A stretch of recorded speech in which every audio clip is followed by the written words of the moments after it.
Los Angeles, city of lost angels. Speaking of angels, I wonder if I could find a comic angel around here to give me some comics. What the fuck? Oh, dude, you have comics? Yeah. But I recognize you from somewhere. I know who you are. You're from YouTube. Yeah. You're what?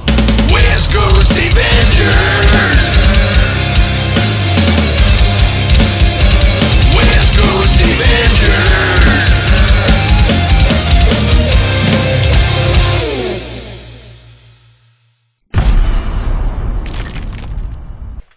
Okay, alright.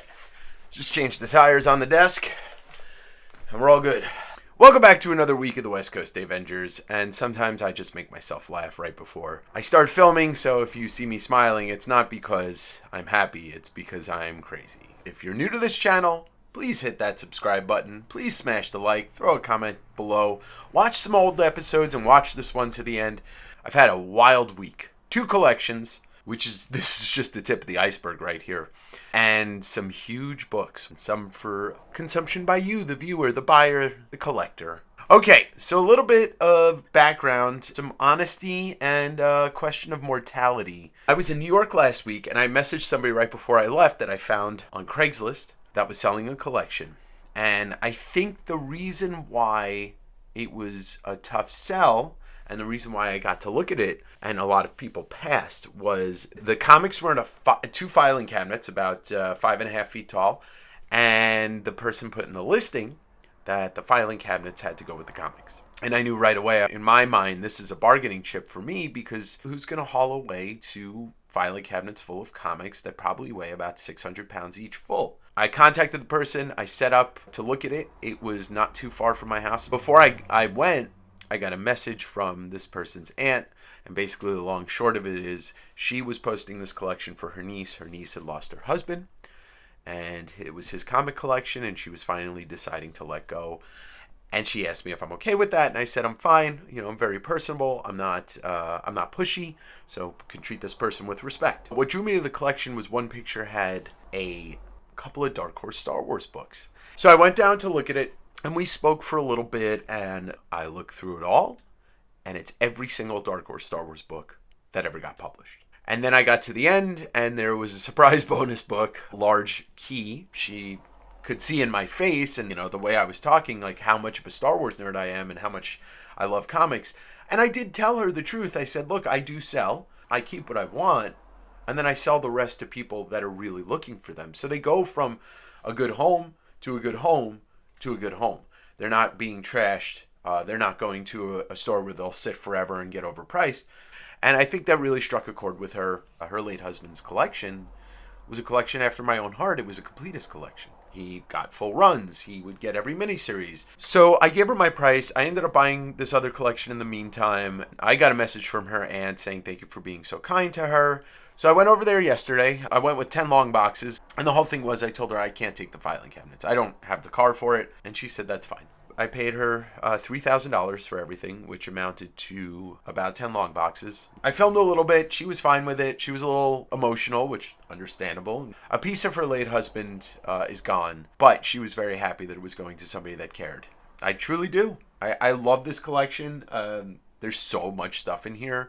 I already pulled out some stuff that I want to keep. It's easier to be honest with people and tell them your intentions than to lowball them or something and be a shitty person, which I talk to a lot of people and they say the same thing. They say they deal with a lot of rude people, and I am the opposite of that. Let me roll some footage of me just kind of pulling some stuff out. You'll see some of the books, talking to her father-in-law who was there kind of just watching because she couldn't really watch me take this stuff away, which was understandable. It got me thinking about mortality a lot, and this gentleman was 45 when he passed away. He was sick. You just don't know how long you're going to be on this planet, so just try and have as much fun as you can. Take a look at the footage, and I'll go over some of the books. I'm not going to go through everything because this is all Dark Horse Star Wars. I'm going to try and do this as quickly as possible. Oh, no worries.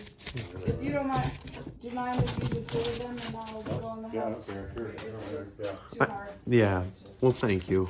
And, Thank you, sir. Yeah, just no so you know, worries. like, even the stuff I don't keep is going to go to people that love comics. I'll stay out here. It's all right. No biggie. It's understandable. I had a conversation with my friend. I think the day I first came here, we were at my house, and I was just like, yeah, like I don't know what he's one of my closest friends, and he's a comic guy too. And I was just like, I trust you. I fly a lot, and I was like, if I ever don't come back, I want you to just handle all of this. As like collectors. And like, it's one thing if you had like a retail store, you probably have some kind of plan. But like as collectors, like there's no real plan B on that. Yeah, like who do we, But I mean, I guess I'm in a fortunate position that I do have a lot of friends that are into this stuff and that are like really close friends. So you look at all this stuff, and it's like, if you don't know what you're looking at, you're just you glaze over it. Well, yeah, because and there's so many. It's just like coin collecting too. There's some stuff looks like it'd be great. It's old and all that, but then it's not worth doing. And then vice versa. A lot of it's just worth face, just the price of silver, basically.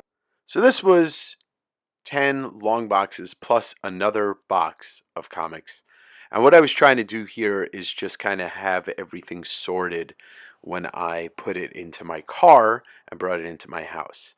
So I was just trying to separate the Star Wars Dark Horse from the DC and a little bit of Marvel and the bunch of independent stuff that was here. And that's all. And it was nice to converse with her father-in-law. He was really nice, and we talked about collectibles, we talked about mortality, we talked about all sorts of things. And it was his son that passed away from cancer at 45, and he was a big Star Wars fan. But this was a lot of comics to tackle, and I think I did pretty well with it. And I really enjoyed just looking through all this stuff and getting it into my small vehicle.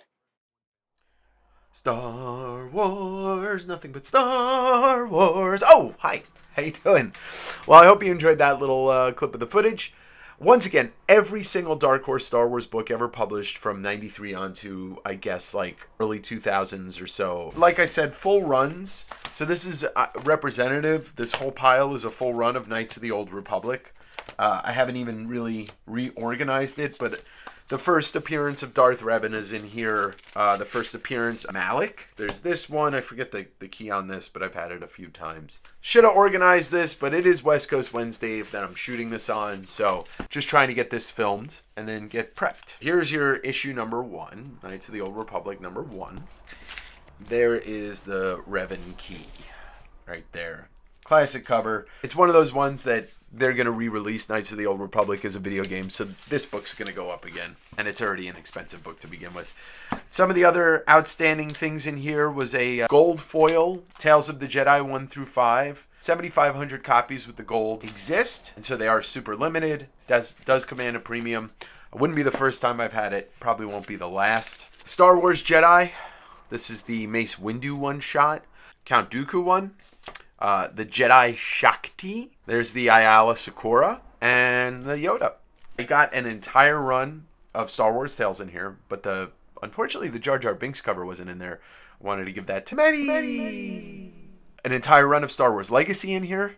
Dark Empire, Dark Force Rising, Heir to the Empire. They were all in here. And then the regular Dark Horse run.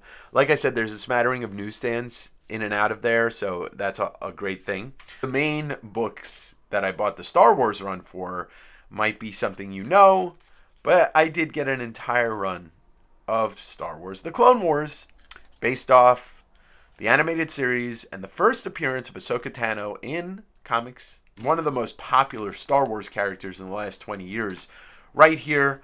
And I'm super excited for the Ahsoka Tano show. Ahsoka coming to Disney+. The thing I'm most excited about that show for is Rosario Dawson playing her. Rosario Dawson, one of my favorite actresses, one of my favorite roles of hers, Sin City, and then she was on Daredevil.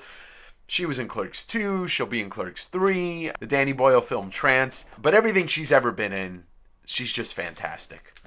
So that is Clone Wars 1 through 12. By the time you watch this, it might be sold. I'm sorry. I'm putting it out for West Coast Wednesday tonight.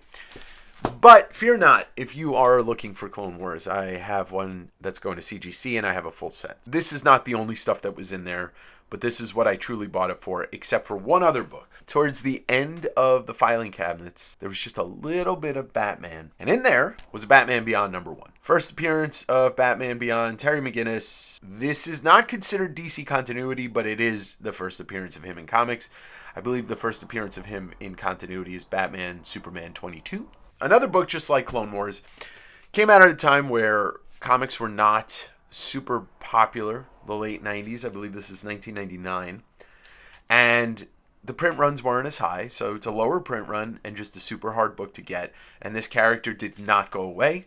This character just gained more and more and more and more popularity. I can honestly say Batman Beyond, the only thing I've watched is just a little bit of the animated series, and I enjoyed it. It's for a different generation that were, between 10 and 15 in 1999, where I was 20. But nonetheless, an iconic book. In the grand scheme of things of modern keys, this is huge. This is top 5. There was a lot of different runs in there. There was a lot of weird stuff. A full Tomb Raider run, which was pretty cool because there's a lot of Adam Hughes covers in there. I gotta say, as much of a Tomb Raider fan as I was as a kid, I never really got into the comics. But seeing those Adam Hughes covers, I'm like, damn, I might want to keep some of these.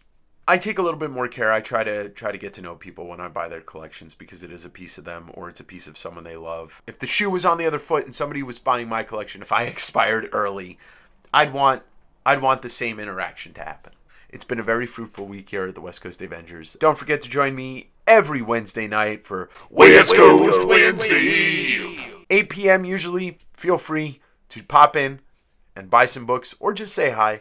And don't forget, subscribe, follow, like, all that jazz. Links are down below. You can check out my Instagram. I'll be on Whatnot a little more. I'm just going to try and do one of those every week just to move books because I have a lot now.